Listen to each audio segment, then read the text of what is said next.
Pernah nggak sih kalian dengar berita soal inflasi, terus di saat yang sama pusing mikirin budget bulanan? Nah, keduanya itu sama-sama bagian dari ekonomi loh, tapi dilihatnya dari dua sudut pandang yang beda banget. Hari ini kita bakal bedah tuntas dua lensa ini, mikroekonomi dan makroekonomi. Ekonomi itu ada di mana-mana. Ini bukan cuma soal duit di bank, tapi juga soal keputusan kamu milih kerjaan, soal kualitas udara yang kita hirup, sampai gimana caranya negara nyiapin tenaga kerja buat masa depan.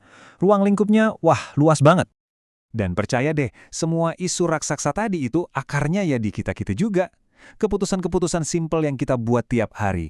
Mau ngopi di mana, bulan ini nabung cukup nggak ya, atau mau ambil lembur atau enggak. Semua itu adalah bagian-bagian kecil yang ngejalanin mesin ekonomi yang super besar. Terus pertanyaannya, gimana dong cara kita memahami sesuatu yang segede dan serumit ini tanpa jadi pusing sendiri? Jawabannya, ternyata kita nggak perlu lihat semuanya sekaligus. Para ahli ekonomi itu pakai dua lensa yang beda buat ngelihat subjek yang sama. Lensa itu adalah ekonomi mikro dan ekonomi makro. Oke, sekarang ayo kita pakai lensa yang pertama dan kita lihat dari deket banget. Fokus ke pemain-pemain individualnya di panggung ekonomi. Nah, ini dia nih dunianya ekonomi mikro. Fokusnya itu ke unit-unit paling kecil. Keputusan yang dibuat oleh satu keluarga, pilihan karir seorang pekerja, atau strategi yang dipakai sama satu perusahaan. Ekonomi mikro itu sibuk sama pertanyaan-pertanyaan yang personal banget.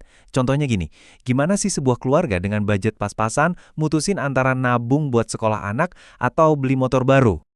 Atau apa sih yang bikin seseorang lebih milih kerja kantoran yang aman dibandingin kerja paruh waktu yang lebih fleksibel tapi mungkin penghasilannya nggak tentu? Nah, dari sisi bisnisnya nih, ekonomi mikro itu ngeliatin keputusan kayak harga produk kita enaknya berapa ya?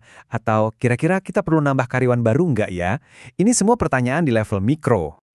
Oke, cukup ngeliatin dari dekat. Sekarang waktunya kita ganti lensa. Coba kita mundur jauh ke belakang dan lihat gambaran besarnya. Selamat datang di ekonomi makro. Kalau di sini kita udah nggak ngomongin satu toko, tapi seluruh industri retail di satu negara.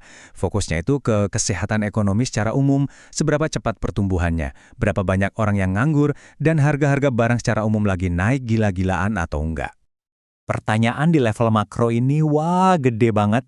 Para ahli ekonomi makro itu nyoba ngertiin kenapa sih standar hidup di satu negara bisa beda jauh sama negara lain. Mereka juga nganalisis kenapa ya kadang-kadang ekonomi itu kayak lagi ngebut banget, banyak pertumbuhannya, tiba-tiba ngerem, mendadak dan melambat. Dan yang penting banget juga mereka cari tahu apa sih penyebab gelombang rekrutmen besar-besaran di seluruh negeri, atau sebaliknya, gelombang PHK yang bikin was-was. Jadi intinya gini, mikro dan makro itu bukan dua ilmu yang beda. Mereka itu cuma dua cara pandang yang beda buat ngelihat satu hal yang sama, yaitu ya ekonomi kita ini. Ada sebuah analogi yang bagus banget buat ngejelasin ini. Coba dibayangin, kita lagi mau mempelajari sebuah danau. Analogi danau ini benar-benar bikin jelas deh. Pandangan mikro itu ya kayak ahli biologi yang neliti satu jenis ikan aja. Sementara pandangan makro itu ngelihat keseluruhan ekosistem danaunya. Suhu airnya, kadar oksigennya, rantai makanannya, semua yang saling berhubungan. Nah, persis kayak gitu cara kerja ekonomi. Dan yang paling penting, keduanya itu saling mempengaruhi, muter terus kayak siklus. Waktu ekonomi makro lagi bagus, perusahaan-perusahaan di level mikro jadi lebih pede buat rekrut orang. Nah, sebaliknya, jutaan keputusan belanja kita-kita di level mikro inilah yang akhirnya nentuin apakah ekonomi makro negara kita tumbuh atau malah lesu. Ini jalan dua arah. Nah, karena kondisi makroekonomi itu penting banget, pastinya ada dong cara buat ngelolanya.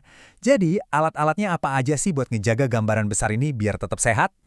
Umumnya sih ada 3 tujuan utama yang mau dicapai dalam kebijakan makroekonomi. 1. Memastikan standar hidup kita naik terus. 2. Menjaga tingkat pengangguran serendah mungkin. Dan 3. Bikin harga-harga tetap stabil dan terkendali. Buat mencapai itu semua, ada dua tuas utama yang bisa ditarik.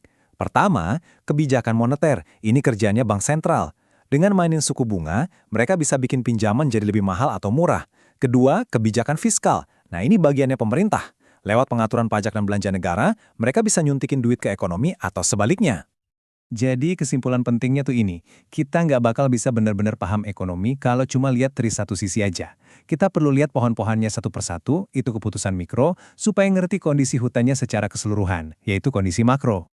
Nah, ini ninggalin kita sama satu pertanyaan pamungkas nih. setelah paham ini semua, seberapa realistis sih kita bisa berharap pemerintah bisa benerin semua masalah ekonomi kita?